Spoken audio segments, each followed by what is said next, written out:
વિસાવદરની ચૂંટણીમાં જે પેટા ચૂંટણી છે એમાં જંગ ખરાખરીનો જામી ગયો છે। ત્રણેય પક્ષોના ઉમેદવાર છે એ દમખમથી અત્યારે તૈયારી કરી રહ્યા છે, પ્રચાર કરી રહ્યા છે।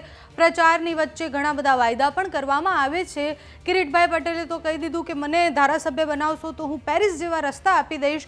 હવે ત્યાંના ખેડૂતોએ શું વિઝા લઈને જવાનું છે? ઘણા બધા પ્રશ્નો, ઘણી બધા ટીકા ટિપ્પણીઓ સોશિયલ મીડિયા પર પણ થઈ રહી છે, પણ એ બધાની વચ્ચે ખેડૂતો છે એ સેન્ટરમાં છે।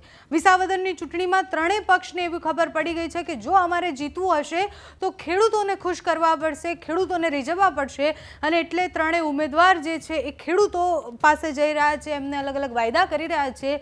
ખાતરનો મુદ્દો સૌથી વધારે ચર્ચાનું કેન્દ્ર એટલે છે કારણ કે ખેડૂતો છેલ્લા કેટલાય સમયથી ખાતર નથી મળવાને કારણે પાક નથી કરી લઈ શકતા કે પછી ખાતર ન મળવાને કારણે એમને ઘણી બધી સમસ્યાઓ છે।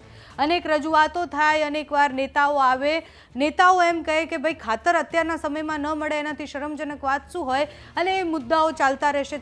ચૂંટણી આવશે ત્યાં સુધી ખેડૂતોના બધા જ મુદ્દા બધા નેતાઓને યાદ આવશે। રાજુ કરપડાનો એક વિડીયો આવ્યો છે, એ વિડીયોમાં એ ગોપાલ ઇટાલિયાના પ્રચાર દરમિયાન એવું કહી રહ્યા છે કે આઝાદીના આટલા વર્ષ પછી પણ જ્યારે ભારતીય જનતા પાર્ટીએ પ્રચાર કરવાનો હોય ત્યારે એમને ખાતરનો મુદ્દો લાવી અને ખેડૂતોને એવું કહેવું પડે કે તમે અડધી રાત્રે ફોન કરજો અને તમને ખાતર મળી જશે, તો એ શરમજનક વાત છે। કારણ કે આટલા વર્ષ પછી પણ જો તમે ખેડૂતોને ખાતર પૂરું નથી પાડી શક્યા, આટલા વર્ષની સત્તા હોવા છતાં તમે ખાતર નથી આપી શક્યા, તો તમે ખેડૂતોને શું આપશો? સાથે જે ભાષણમાં એવું પણ કહી રહ્યા છે કે આટલા ટાઈમથી જે બીજા પક્ષમાં જતા રહેતા હતા નેતા, એ ભૂપત ભાયાણી હોય કે હર્ષદ રીબડિયા હોય, આ વખતે બધી જ વસ્તુઓનો પૂર્ણ વિરામ એટલે લાવવાનો છે કારણ કે ગોપાલ ઇટાલિયા છે અને ગોપાલ ઇટાલિયા કોઈ પણ પક્ષમાં નહીં જાય જો એ જીતશે। પ્રચાર દરમિયાન બધાને ખેડૂતોના મુદ્દા તો યાદ આવે જ છે। ચૂંટણી પૂરી થયા પછી જેને પણ ખેડૂતો કે ત્યાંની જનતા જે ચૂંટીને મોકલે છે એના પછી એને મુદ્દા યાદ આવે છે કે કેમ, એ મોટો સવાલ હોય છે। અત્યારે રાજુ કરપડા જે કહી રહ્યા છે ખેડૂતો માટે જે કહી રહ્યા છે તે સાંભળો। જનતા પાર્ટી આપણે જેને ચૂંટીને મોકલીએ છીએ એને ખરીદી લેવાના પ્રયત્ન કરે છે। વારંવાર થયેલા પ્રયત્નોનું કાયમી ધોરણે પૂર્ણ વિરામ જો મૂકી દેવું હોય ને તો એક વખત ગોપાલ ઇટાલિયાને ચૂંટાઈને મોકલો। ગોપાલ ઇટાલિયા વિધાનસભામાં હશે એટલે દાવા સાથે કહું છું કે જે લોકો અત્યારે વાતો કરે છે કે અમે ખેડૂતોનો ક્યારેય ખોટું નથી કર્યું, અમે ખેડૂતોને લૂંટ્યા નથી, ખેડૂતોનો અમારા હાથે ખોટું થાય તો અમે ઝેર પી જઈએ કહીને મગરના આછું સારનારા ઉમેદવારને કહીએ છીએ તમારી કરોડો રૂપિયાની સંપત્તિ ક્યાંથી આવીને વિસાવદરના મતદારો સામે હિસાબ મૂકો। તમે પ્રમાણિક છો કે કેમ એ તમારું સોગંદનામું બતાવે છે। સોગંદનામાની અંદર તમે બતાવ્યું છે કે પતિ પત્નીની થઈને 28 કરોડ કરતા વધારેની સંપત્તિ છે। હજી ઓલી મોટર કાર ને આ બધું છુપાયું છે, કોણ જાણે કેટલી સંપત્તિ છુપાવી હશે। માત્ર 10 વર્ષ ભારતીય જનતા પાર્ટીના જિલ્લાના પ્રમુખ રહ્યા, એમાં કરોડો રૂપિયાની સંપત્તિ બની ગઈ। આ બાજુ અમારે ગોપાલ ઇટાલિયા આમ આદમી પાર્ટીના, એટલા માટે હું વાત કરું છું કે મતદાન કરવા જાવ ત્યારે આ વાતનો વિચાર કરીને જજો।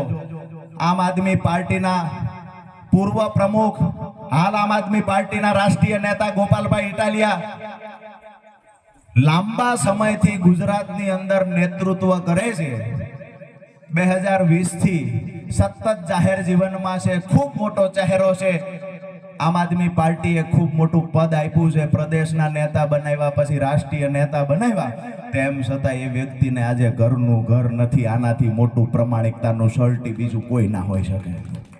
આનાથી મોટું બીજું પ્રમાણિકતાનું સર્ટિફિકેટ કે ખેડૂતો ખાતરની ફરિયાદ લઈને આવ્યા, અહીંયા ખાતર મળતું નહોતું, મેં એક ફોન કર્યો ને અડધી રેન્ક આવી ગઈ। ક્યાંય ખાતર ન મળતું હોય તો કહેજો, ક્યાં નથી મળતું મને સીધો ફોન કરજો, આવું પૂર્વ મંત્રી કહે છે।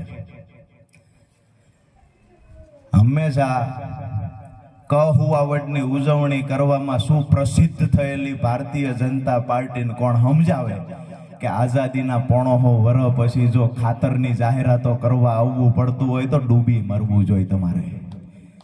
અત્યારે તમે વાતો કરો છો કે ખાતર ના મળતું હોય તો કહેજો, પહેલા તો શરમ આવવી જોઈએ તમને બોલતા પહેલા કે આજે અમારો જગતનો બાપ દિવસે દિવસે દેવાદાર બનતો જાય છે, એની પાછળ જો કોઈ જવાબદાર હોય તો આ કૃષિ વિરોધી નીતિ ધરાવતી આ ભારતીય જનતા પાર્ટીની સરકાર જવાબદાર છે। ખેડૂતોની આવક બમણી કરવાની વાત હતી, અહીંયા ભારતીય જનતા પાર્ટીના ઉમેદવારના છેલ્લા 1 વર્ષમાં 5 ગણી આવક થઈ ગઈ। આવકની વાત હતી, ખેડૂતની ડબલ કરવાની। ભારતીય જનતા પાર્ટીના એક એક વ્યક્તિની આવકો વધતી જાય છે.